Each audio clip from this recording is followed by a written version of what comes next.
Hello friends, welcome to our channel RDY Ankur. और आज हम करने जा रहे हैं SSC CGL मेंस में या SSC के जितने भी एग्जाम्स हैं उन सभी के जो मेंस होते हैं उनमें बहुत ही कठिन और बहुत ही टिपिकल क्वेश्चंस आते हैं जिनको देखकर हम उनका सॉल्यूशन नहीं पता लगा पाते हैं। अगर कर भी लेते हैं तो हमको जो है बहुत ज़्यादा टाइम लग जाता है उनको सॉल्व करने में, जितना टाइम हमारे पास होता भी नहीं है। ठीक है, तो हम क्या करेंगे, आज इसी तरह के कठिन से कठिन सवालों को हम चुटकियों में उनका आंसर किस तरीके से निकालें और फटाफट से लॉजिक लगाते हुए, कंसेप्ट लगाते हुए किस तरीके से उनका आंसर गेट करें, ये देखते हैं। ठीक है, सबसे पहले हम बात करते हैं, अगर कोई ट्रेपेजियम दे रखा है, क्या है ट्रेपेजियम है? आइसोसेल्स ट्रेपेजियम, जिसको हिंदी में बोलते हैं समद्विबाहु समांतर चतुर्भुज। तो सबसे पहले समझते हैं कि समद्विबाहु समांतर चतुर्भुज या आइसोसेल्स ट्रेपेजियम होता क्या है। आप सभी लोग जानते हैं, फिर भी जो लोग पहली बार सुन रहे हैं इसके बारे में उनके लिए बता देता हूँ कि समांतर चतुर्भुज या ट्रेपेजियम में क्या होता है कि एक जो भी चतुर्भुज बोलते हैं या क्वाड्रिलेटरल बोलते हैं, उसका साइड का एक पेयर क्या होता है? पैरेलल होता है। एक पेयर पैरेलल या समांतर तो होता ही है। ठीक है, तो ये तो होता है ट्रेपेजियम या समांतर चतुर्भुज। ठीक है, लेकिन बात आ रही है अब समद्विबाहु की या आइसोसेल्स की। अब सब जानते हैं आइसोसेल्स या समद्विबाहु का मतलब क्या होता है? बराबर दो भुजाएं या बराबर दो साइड। तो समांतर चतुर्भुज में जो असमांतर साइड्स होती हैं, या आप बोल सकते हैं जो साइड समांतर नहीं होती हैं, पैरेलल नहीं होती हैं, अगर वो आपस में बराबर हो जाए, क्या हो जाए? आपस में बराबर हो जाए, तो वो क्या बन जाता है? वो बन जाता है हमारा समांतर चतुर्भुज। कौन सा वाला? समद्विबाहु वाला, या फिर आइसोसेल्स ट्रेपेजियम, या फिर कहूँ हिंदी में तो समद्विबाहु समांतर चतुर्भुज बन जाता है। एक बार शॉर्ट में समझाऊं तो ऐसा समांतर चतुर्भुज या ट्रेपेजियम जिसकी असमांतर या नॉन पैरेलल साइड आपस में क्या हो? बराबर हो, तो उसको हम क्या बोलते हैं? समद्विबाहु समांतर चतुर्भुज या फिर आइसोसेल्स ट्रेपेजियम। जैसे कि यहाँ पे बात करूं तो यहाँ पे AB और CD आपस में पैरेलल है, लेकिन AD और BC पैरेलल नहीं है। लेकिन अगर ये आपस में इक्वल हो जाती है, यानी कि AD इक्वल टू BC हो जाता है, तो ये क्या बन जाएगा? आइसोसेल्स ट्रेपेजियम या फिर समद्विबाहु समांतर चतुर्भुज बन जाएगा। ठीक है, अब इसके ऊपर क्वेश्चन किस तरीके से आता है? क्वेश्चन इस तरीके से आता है कि इसमें क्या देखा होगा, जैसे कि हमारे पास आपको दिख रहा है ABCD एक आइसोसेल्स ट्रेपेजियम है, समद्विबाहु समांतर चतुर्भुज है, जिसका विकर्ण दे दिया है, डायगोनल दे दिया है 17 सेंटीमीटर या मीटर का जो भी है।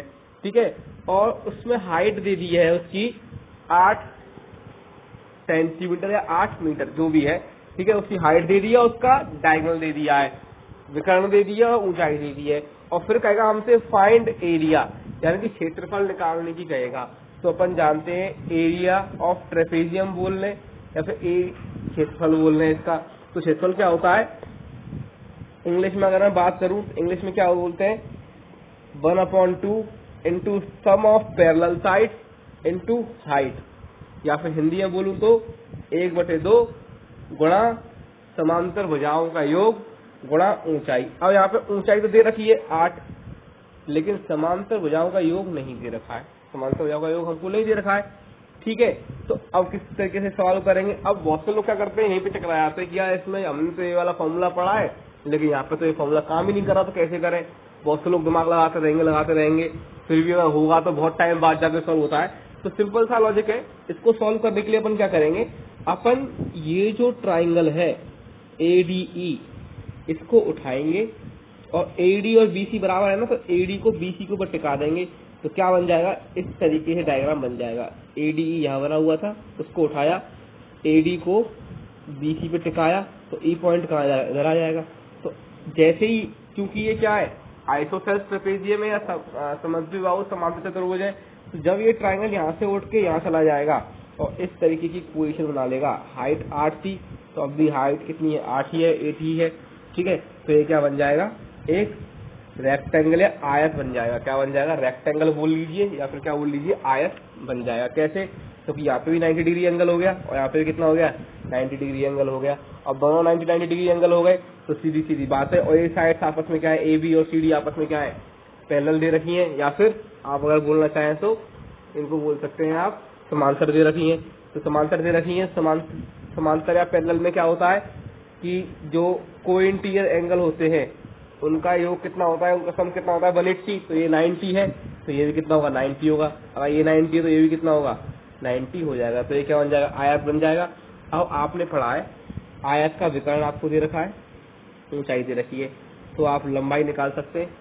अगर पाइथागोरस प्रमेय या थ्योरम पढ़ी है तो क्या होता है, ये हो गया उसका हाइपोटेन्यूज या फिर हिंदी में बोल तो कर्ण, ये हो गया उसका परपेंडिकुलर या फिर हिंदी में बोल तो लंब। तो क्या निकालना है, बेस या आधार निकालना है। तो क्या होता है hypotenuse square minus perpendicular square का अंडर रूट। तो ये लग गया, यानी कि कर्ण स्क्वायर माइनस लंब स्क्वायर का अंडर रूट। सॉल्व करेंगे तो कितना आएगा, ये 15 आ जाएगा। सॉल्व करना आपको आता है, सॉल्व कर लेंगे आराम से आप, 15 आ जाएगा। अब सिंपल सी बात, विड्थ आ गई, चौड़ाई है ये रही, लंबाई ये आ गई। तो अब आयत का क्षेत्रफल क्या होता है, लंबाई गुणा चौड़ाई। तो 15 × 8 कर देंगे, कितना आ जाएगा 120 सेंटीमीटर। सेंटीमीटर स्क्वायर में मीटर तो मीटर स्क्वायर में आ जाएगा। समझ में आया बात, कुछ नहीं करना होता है। यहाँ वाले ट्राइंगल को उठा के हम यहाँ पुट कर देंगे, ये विकर्ण हो जाएगा, ये उसकी हाइट हो जाएगी। तो हम आराम से लंबाई निकाल सकते हैं, लेंथ निकाल सकते हैं। तो आराम से सवाल हो जाएगा। अब हो सकता है इस सवाल में हमसे ये कह दे एरिया दे दे, आपको इस सवाल में क्या कर दे, एरिया गिवन कर दे और आपको लंबाई दे दे, मतलब एक साइड दे दे और आपको हाइट दे दे, आपसे बोले कि इसका डायगोनल फाइंड करो आइसोसेलेस ट्रेपेजियम का। तो भी आप क्या करोगे, इसी तरीके से फाइंड करोगे, जो आप इसका उल्टा कर दोगे। इस बार क्या करोगे, लंबाई आपके पास है, चौड़ाई आपके पास है, तो सीधी बात है, हमें क्षेत्रफल से मतलब ही नहीं है। डायरेक्ट क्या करेंगे, अपन डायगोनल का अपन पाइथागोरस थ्योरम लगा देंगे और आराम से डायगोनल निकल जाएगा। ठीक है, तो इस तरीके से हम इस सवाल को आराम से सॉल्व कर सकते हैं। विकर्ण निकालने के लिए अपन पाइथागोरस प्रमेय का यूज कर लेंगे। अब ऐसा ही एक क्वेश्चन इस तरीके से आता है, वो आपसे कहते हैं एक सर्किल है और सर्किल के अंदर एक क्या बना हुआ है, समबाहु त्रिभुज या फिर इक्विलैटरल ट्राइंगल बना हुआ है। क्या बना हुआ है, इक्विलैटरल ट्राइंगल बना हुआ है। फिर उसके अंदर एक और सर्किल है और उसके अंदर भी फिर क्या बना हुआ है। देखो गौर करना कि एक सर्किल और सर्किल को टच करता हुआ या सर्किल जो ट्राइंगल है आइसोसेलेस, सॉरी जो इक्विलैटरल ट्राइंगल है समबाहु त्रिभुज है, उसके पॉइंट कहाँ रहे, सर्किल पे आ रहे हैं। अब इस ट्राइंगल को टच करता हुआ एक और सर्किल है और उसके अंदर जो ट्राइंगल दे रखा है वो भी कैसा है, इक्विलैटरल है या फिर समबाहु त्रिभुज, और इसके पॉइंट भी अगर अंदर वाले ट्राइंगल को टच कर रहे हैं। ठीक है, तो अब वो कहे कि और होता है इसी तरीके से इसके अंदर एक और ट्राइंगल दे, वो सर्कल दे रखा हो, उसके अंदर एक और ट्राइंगल हो, ऐसी और ट्राइंगल दे रखे छोटे छोटे। तो वो कह दे कि find the ratio of area of triangle ABC upon area of triangle DEF। ये निकलवा ले आपसे, एरिया की क्षेत्रफल, तो ट्राइंगल ABC के क्षेत्रफल अपॉन ट्राइंगल DEF का क्षेत्रफल अगर आपसे निकलवा लेता है तो आप किस तरीके से सवाल को करेंगे। तो देखिए कुछ नहीं है, समबाहु त्रिभुज है या इक्विलैटरल ट्राइंगल है, तो आपको कुछ नहीं करना है। अब बस क्या करना है, अपन जानते हैं अगर कोई ट्राइंगल इस तरीके से बना हुआ है तो हम उसको इस तरीके से ही बना सकते हैं और हम उसको इस तरीके से ही बना सकते हैं। कर सकते नहीं कर सकते, उसकी पोजीशन चेंज कर सकते हैं अगर साइड को नहीं चेंज किया जाए। अब चूंकि ये क्या है, यहाँ पे ये इक्विलैटरल ट्राइंगल है, समबाहु त्रिभुज है, तो हम क्या करेंगे, हम टच तो कर ही रहा है, तो सीधी सीधी बात है, हम चाहें तो जो हमने यहाँ पे जो EF ली है, EF हम यहाँ ले सकते हैं आराम से, क्योंकि टच ही तो करनी है, टच तो यहाँ पे भी कर जाएगी EF और इस तरीके से ट्राइंगल बन सकता है आराम से। तो मतलब कि हमने क्या किया, हमने इस ट्राइंगल की पोजीशन चेंज करके इसको इस तरीके से कर दिया कि ये जो है इसको टच करके इस सर्किल को टच कर ही रहा है ट्राइंगल, साथ साथ जो बाहर वाला जो अपना ट्राइंगल है उसको भी टच कर रहा है। तो अब आप गौर से देखिए कि दोनों इक्विलैटरल ट्राइंगल है, तो ये क्या करेंगे आपस में, आपने अगर सिमिलैरिटी रूल पढ़ा हो, सिमिलर होंगे आपस में, सीधी सीधी बात है सिमिलर होंगे। तो ये चारों पार्ट आपस में क्या होंगे, सिमिलर आपस में क्या हो जाएंगे, चारों चारों पार्ट आपस में, ये चारों चारों पार्ट आपस में कॉन्ग्रुएंट हो जाएंगे या फिर सर्वांगसम हो जाएंगे। और सर्वांगसम होंगे तो चारों का एरिया आपस में क्या होगा, इन चारों छोटे छोटे पार्ट जो है आपस में, छोटे छोटे पार्ट जो बने हुए हैं, इन चारों का एरिया आपस में बराबर होगा। तो यानी कि अगर इसका एरिया 1 है तो इसका भी 1 होगा, इसका भी 1 होगा और इसका भी क्या होगा, 1 होगा। तो यानी कि बड़े जो ऊपर क्या आ रहा है अपने पास, एरिया ऑफ ट्राइंगल DEF आ रहा है, तो ABC आ रहा है, ABC, तो ABC बड़ा वाला ट्राइंगल है, तो 1 2 3 4, तो इसका हो गया 4। और बीच वाला ट्राइंगल कौन सा, DEF, तो इसका केवल कितना है 1, तो अपॉन 1। इस तरीके से अपन निकाल लेंगे। अगर इसके अंदर एक और ट्राइंगल होता है जैसे इस तरीके से, सर्कल बना हुआ है, इसके अंदर एक और ट्राइंगल होता तो इससे करते, तो वो भी क्या करता, वो सब आपस में एक एक कर, मतलब वही फिर इसके अकॉर्डिंग से निकालते कि साहब ये 4 है, ये 1 है, तो ये कितने होगा, सब 1/4 हो जाएंगे। तो इस तरीके से हम चाहे तो आराम से निकाल सकते हैं। मतलब कि हम क्या करेंगे, लास्ट वाले ट्राइंगल को पकड़ेंगे, लास्ट के 2 ट्राइंगल्स होंगे उनको पकड़ेंगे और आराम से वो सवाल इसी तरीके से सॉल्व हो जाएगा, कोई प्रॉब्लम नहीं आएगी। कितना रेशो होता है, 4:1 होता है। ठीक है, अब बात करें कुछ सवाल, देखिए जैसे हमारे पास, अब मैं बात कर रहा हूँ अलजेब्रा में कुछ सवाल ऐसे आते हैं जो कि देखने में बहुत टिपिकल होते हैं और उनके अगर हम आंसर करने बैठे तो हमको बहुत टाइम लगता है, लगभग एक पेज सा भर जाता है करते करते, लेकिन आंसर निकल के आया है नहीं आए कोई पता नहीं रहता है। ठीक है, तो इसलिए क्या करेंगे, अपन थोड़ा सा दिमाग लगाएंगे, कुछ कंसेप्ट देखेंगे। तो देखिए, यदि एक सवाल है हमारे पास, यदि x + y = 2z, तो x/x - z plus y/y - z is what, इसकी वैल्यू क्या होगी, हमको ये फाइंड करना है। तो आप एक चीज गौर कर लिख लीजिए अपने पास कि अगर किसी भी क्वेश्चन में 3 वेरिएबल आ जाए, कितने वेरिएबल आ जाए, 3 वेरिएबल हों, जैसे कि अगर उसमें ABC 3 वेरिएबल है, वेरिएबल बोल लो या हिंदी में बोल सकते चर, यानी कि जिनकी वैल्यू कांस्टेंट नहीं होती है, वो अब क्वेश्चन के अकॉर्डिंग अपनी वैल्यू चेंज करते रहते हैं। ठीक है, जैसे कि ABC है, LMN हो सकते हैं, XYZ हो सकते हैं, PQ हो सकते हैं, मतलब कोई भी 3 वेरिएबल अगर आपको नजर आ जाते हैं तो हम क्या करेंगे, सबसे पहले किसी भी एक वेरिएबल को 0 करेंगे। अगर उससे भी सवाल सॉल्व होके नहीं निकलता है तो फिर हम दूसरे वाले वेरिएबल को 0 करेंगे, और उससे भी अगर सॉल्व नहीं होता है तो फिर हम तीसरे वाले वेरिएबल को 0 करेंगे। ठीक है, अगर 0 करने पर गड़बड़ी हो रही है, 0 करने पर अगर सवाल गलत हो रहा है तो क्या करेंगे, पहले वाले वेरिएबल को 1 रखेंगे, 1 मान लेंगे। फिर भी सवाल अगर सॉल्व मतलब इजी नहीं हो रहा है तो दूसरे वाले वेरिएबल को भी 1 मान लेंगे, और फिर भी इजी नहीं हो रहा है तो तीसरे वाले वेरिएबल को भी अपन क्या करेंगे, 1 मान लेंगे, है ना। ठीक है, तो अपन क्या करेंगे फिर, अब सॉल्व करके देखते हैं। ठीक है, तो देखिए जैसे ही मैं ये वाला फंडा इस सवाल के अंदर यूज करके देखता हूँ, तो देखिए क्या होगा, अगर मैं, और हम याद रखना सबसे पहले हम वेरिएबल में 0 या 1 उस वाले वेरिएबल को मानेंगे जो सब में कॉमन हो। तो देखो x इसमें है, इस वाले टर्म में x है, लेकिन इस वाले टर्म में x नहीं है तो मानने की जरूरत नहीं है।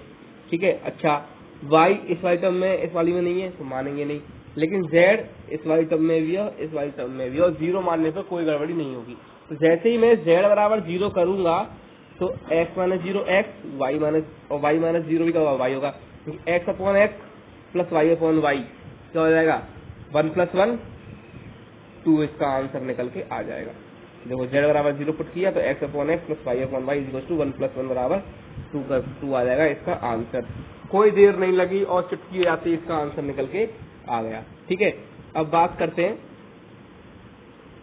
एक क्वेश्चन दिया था, ये सब पेपर में आए हुए क्वेश्चन है जो मेंस में, एसएससी के जितने मेंस होते हैं या फिर अदर जो अच्छे लेवल के एग्जाम्स होते हैं उन सब में आए हुए क्वेश्चन हैं, और छोटे मोटे एग्जाम्स में भी आ जाते हैं। अगर आपको ट्रिक्स आती हैं तो आप इनको आराम से यूज कर सकते हो, बहुत ही जल्दी टाइम वेस्ट किए बिना सवाल सॉल्व कर सकते हैं।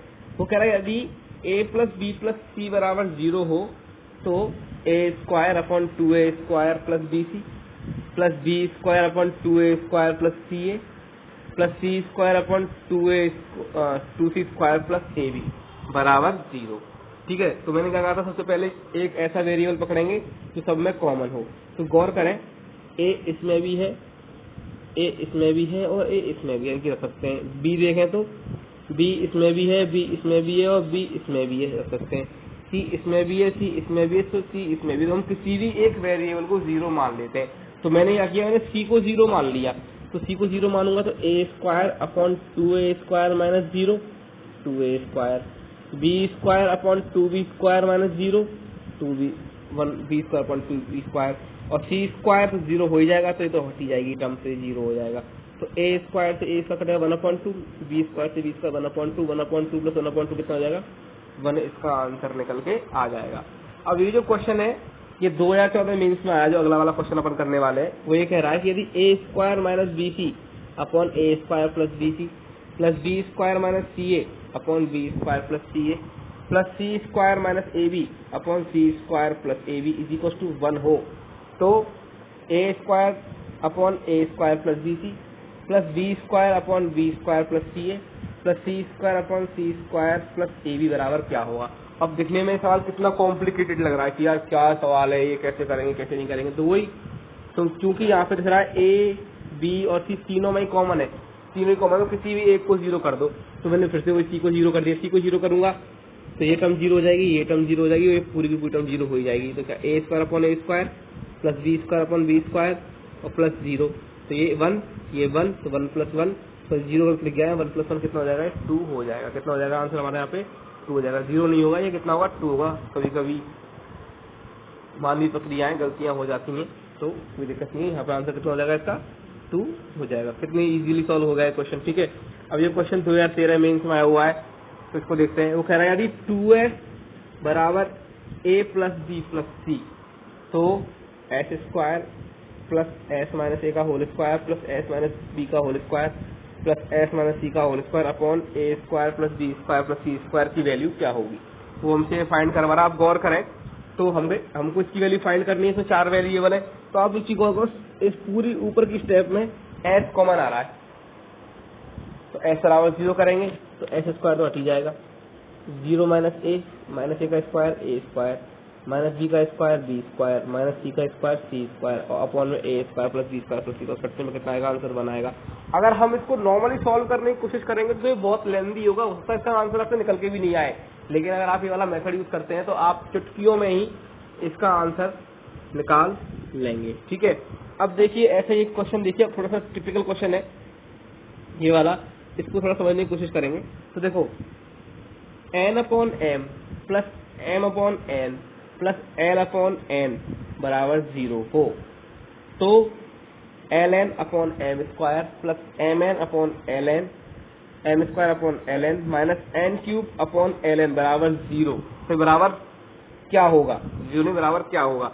अगर आप एक चीज गौर करो, अगर मैं यहाँ पे m की वैल्यू 0 करता हूँ तो अपॉन में 0 आ नहीं सकता, l या n में से किसी की वैल्यू 0 करता हूँ तो अपॉन में 0 आ नहीं सकता। तो इसका मतलब क्या हुआ कि हम l, m और n इनमें से किसी की भी वैल्यू 0 ले नहीं सकते। तो 0 नहीं ले सकते तो अब क्या लेंगे, हम 1 लेंगे। तो अगर 1 लूंगा तो देखो मैंने तो यहाँ क्या किया, डायरेक्ट मैंने दो वेरिएबल्स की वैल्यू 1 ले लिया। लेकिन आप सिंपली एक चीज देखने की कोशिश करो कि अगर मैं यहाँ पे 1 लेता हूँ तो क्या होगा, 1 लेने से क्या होगा, वेरिएबल 2 रह जाएंगे और वो भी अपॉन में। अपॉन वाले सवालों में थोड़ा सा दिक्कत क्या आएगी, देखो कि एल बराबर 1 लेता हूँ मैं तो क्या होगा, एल बराबर 1 हटा दो इसे यहाँ से, तो क्या हो जाएगा N upon M square upon N हो जाएगा, इसको हटा दूंगा तो मैं यहाँ से, और यहाँ क्या हो जाएगा माइनस एन क्यूब। अब भी सवाल कोई सॉल्व होने से नहीं आया, कुछ कटपट नहीं रहा है, ठीक है। अब जैसे ही मैं यहाँ पे चलो 1 कर देता हूँ तो यहाँ पे होगा M plus N, M upon N plus M upon N plus N बराबर 0। अब आप एक चीज गौर करो, यहाँ एम स्क्वायर है, यहाँ एम स्क्वायर है, ठीक है। अगर मैं यहाँ पे एम की वैल्यू 1 कर देता हूँ तो एन क्यू अपॉन एन रह जाएगा, जिसको सॉल्व करने में थोड़ी सी प्रॉब्लम आएगी, ठीक है। लेकिन अगर मैं एन की वैल्यू 1 कर देता हूँ तो एम स्क्वायर रह जाएगा कि नहीं रह जाएगा, दोनों जगह पे रह जाएगा ना। और यहाँ पे भी क्या होगा, एम और 1 अपॉन एम रह जाएगा। तो मैंने कहा दोनों में एल और एन दोनों की वैल्यू 0 पुट कर दिया। फिर आप ऐसे देख लो, जहां जहां पे दोनों क्यूब वाले थे, क्यूब वाले की जगह पे मैंने 1 पुट कर दिया। तो मैं अब इसकी बार, क्योंकि अपॉन में वैल्यू जाने वाली है तो मैं इसका भी सारा लूंगा और अब की बार यहाँ पे भी सारा लूंगा मैं, ठीक है, क्योंकि सिंपली सवाल सॉल्व होगा नहीं। तो जैसे पुट करूंगा तो 1 upon M plus M upon 1 plus 1 बराबर 0, तो ये आ गया, ठीक है। यहाँ से करूं तो 1 upon M square plus M square minus 1 बराबर क्या, ये निकालना ही है। तो यानी कि अब अपन एक चीज जानते हैं कि 1 upon M square plus M square, तो यहाँ से इसका स्क्वायर करने से आ सकता है। तो स्क्वायर करने से पहले क्या करूंगा, मैं इस 1 को ट्रांसपोज कर दूंगा। ट्रांसपोज करते कितना हो जाएगा, ये -1 हो जाएगा यहाँ पे, ठीक है। अब कर दो दोनों तरफ इसका स्क्वायर। तो स्क्वायर करने पे क्या होता है अपन जानते हैं, A square plus B square plus 2ab। A square करूंगा तो 1 upon M square plus B square करूंगा तो एम स्क्वायर प्लस 2ab। तो 2 तो ए बी में क्या होगा, इनका मल्टीप्लाई होगा तो एम से एम कट जाएगा, तो कितना रहेगा, केवल 2 रह जाएगा। इज इक्वल टू -1 का स्क्वायर कितना होगा, 1 हो जाएगा। हमको क्या चाहिए, हमने क्या किया, हमने यहाँ पे 2 को ट्रांसपोज कर दिया। तो 2 को जैसे मैंने ट्रांसपोज किया तो 2 को ट्रांसपोज करते क्या हुआ, 1/m² प्लस m² प्लस का 2 माइनस का हो जाएगा। तो 1 - 2 कितना हो जाएगा, -1। ठीक है, यानी कि अगर मैं यहाँ से 1/m² प्लस m² की वैल्यू यहाँ पुट कर दूँ तो -1 कितना हो जाएगा, ये यहाँ पे -1 है, ये -1 है, ये तो -1 कितना हो जाएगा, -2। आंसर निकल के आ जाएगा। टाइम लगा सॉल्व होने में, लेकिन सॉल्व हो गया। लेकिन अगर आप सिंपली सॉल्व करोगे तो सॉल्व नहीं होगा। अब अभी जो हमने लास्ट वाली जो ये कैलकुलेशन की है, इसको भी अगर सॉल्व करने का अलग तरीका देखते हैं जिससे कि आपको दिक्कत नहीं आएगी। देखो हमसे कह रहा है इफ x² + 1 बराबर x देन फाइंड x3। तो आपको x3 फाइंड करना है। अगर x² + 1 बराबर x है तो x3 फाइंड कीजिए।